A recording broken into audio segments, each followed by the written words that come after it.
This evening we're going to be looking at how to get unstuck. I think some of you know what I mean. Sometimes we have to ask ourselves, what's using my life? Heard a guy give a lecture one time that says, we are today what we were when. And he was talking about the fact that we, to a great extent, behave, think, react because of some previous experience that we've had. One of the things that we know about life is that it is always changing. Sometimes you're up, sometimes you're down. Sometimes things go real well, and sometimes they don't. Sometimes you're happy, and sometimes you're sad. Now that's that thing called life. And when we begin to understand and know that, accepting that reality that we will never ever have things just on an even keel all the time, that you're going to have some ups and you're going to have some downs, but during those down moments, that's where the growth takes place. That's where the work is. See, anybody can feel good when they have their health, their bills are paid, they have happy relationships, the children are acting normal, business is successful. Anybody could be positive then. Anybody can have a larger vision then. Anybody can have faith under those kinds of circumstances. Am I correct? Yes. See, but the real challenge of growth, mentally, emotionally, and spiritually, comes when you get knocked down. Somebody said that adversity introduces a man to himself or a woman. How you handle it, that's where the growth takes place. When I was facing some challenges, I had a guy say something to me, and I suggest this is one of the first things that you want to do when you're facing a challenge. You want to get unstuck. Evaluate where you are. Look at it. Assess yourself. Assess yourself and assess the situation. What brought you there? What role did you play? Earl Nightingale had a saying I like. He said, all of us are self-made, but only the successful will admit it.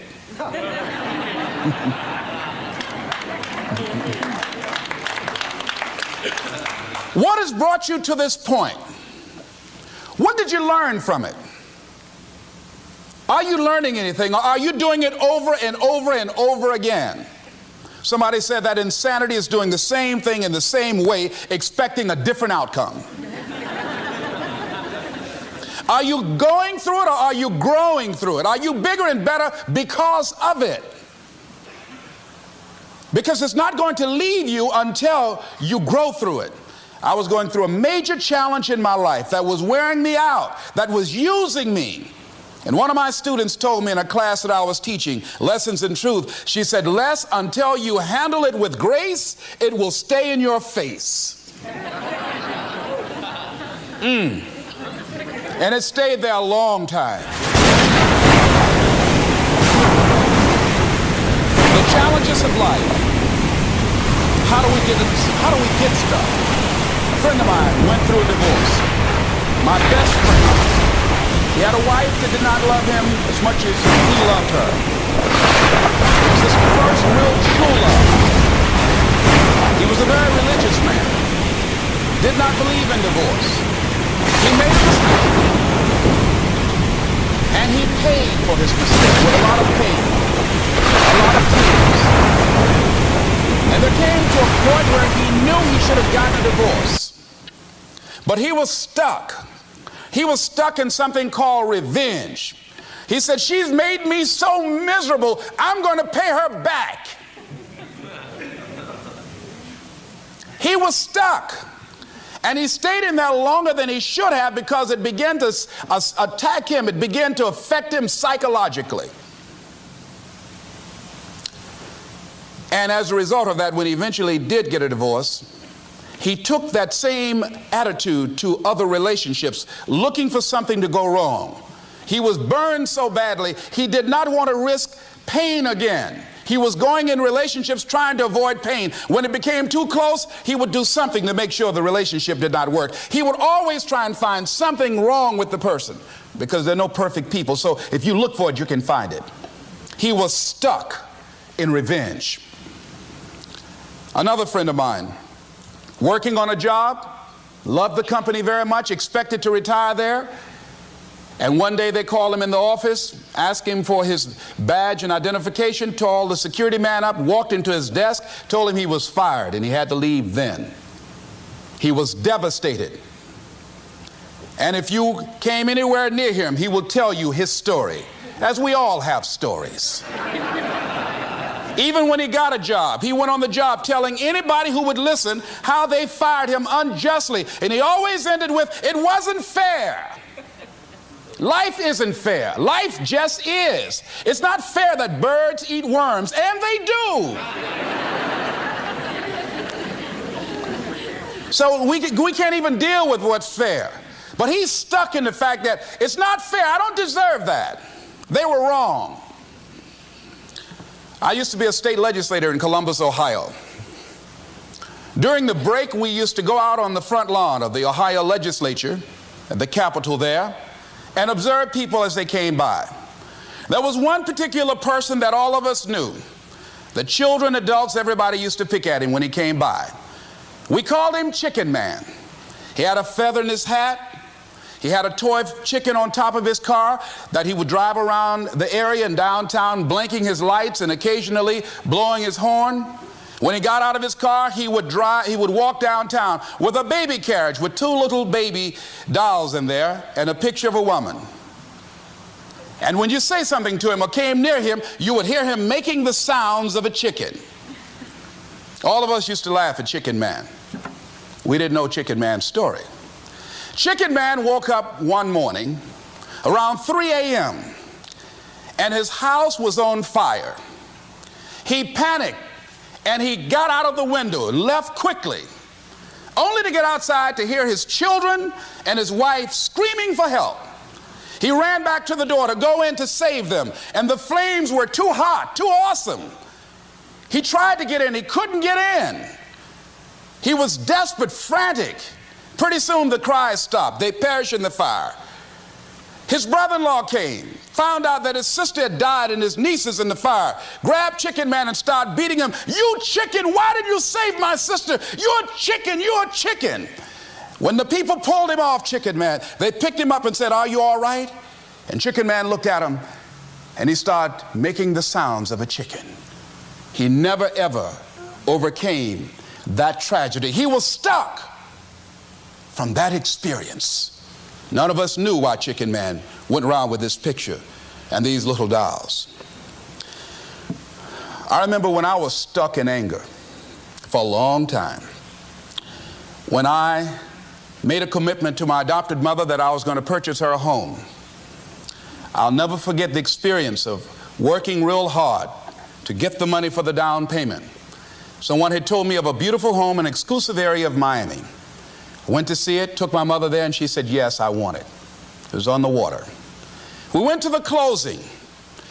My attorney said, "Les, have you had a title search?" I said, "What's a title search?"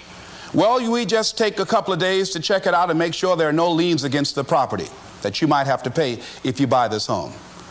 The guy who was there selling me the house, he said, "Listen," he said, "the only reason that I'm selling you this house and selling it at a loss is because I admire the fact that you want to purchase this house for your mother.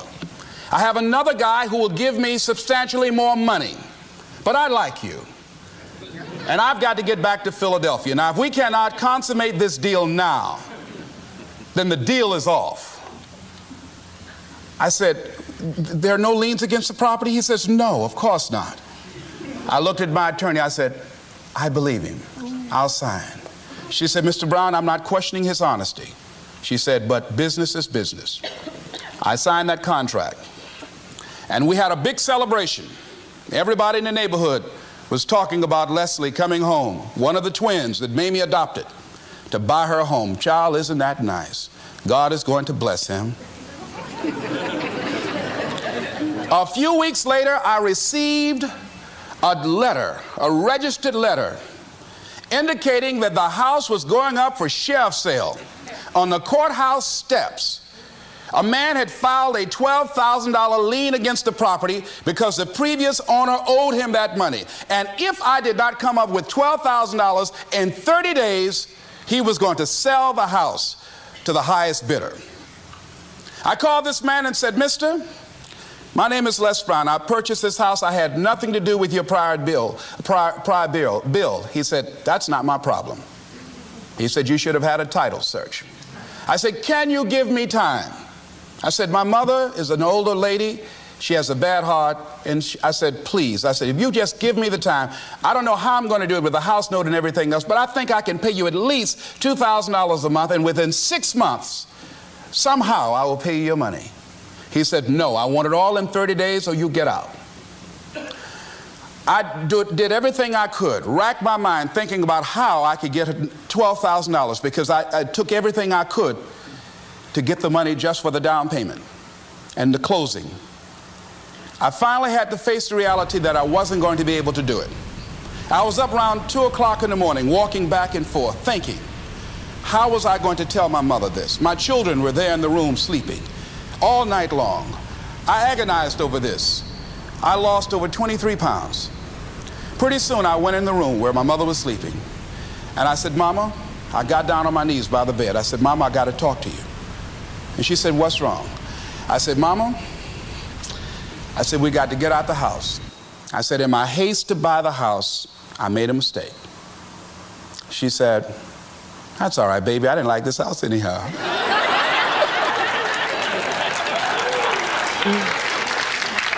I said, "Mama, you told me you loved it.